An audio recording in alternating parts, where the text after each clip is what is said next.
তারপরে 4টি দোকানের মালিক শ্রী পরেশ চন্দ্র।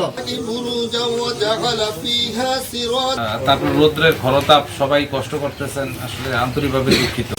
আপনারা সবাই অবগত আছেন, সেই লক্ষ্যে আজকে চাঁদপুর জেলার কৃতি সন্তান আজম খান সাহেব, তিনি আপনাদের এই দুর্ঘটনার কথা শুনে সাথে সাথে আমাদের সাথে যোগাযোগ করছেন, কথা বলছেন, ওনার ভাইকে জানিয়েছেন আপনাদের খোঁজ খবর নেওয়ার জন্য, পাশে থাকার জন্য, এবং আমাদেরকে উনি নির্দেশ দিয়েছেন যে তোমরা ওনাদের খোঁজ খবর নাও।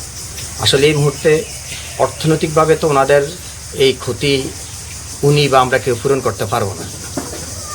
তারপরও আমরা মানুষ হিসাবে আপনাদের পাশে থাকা, দলীয় নেতাকর্মীদের পাশে থাকা আমাদের নৈতিক দায়িত্ব, কর্তব্য। এই ঈদে জামা জুতো অ্যাক্সেসরিজের ডিসকাউন্ট।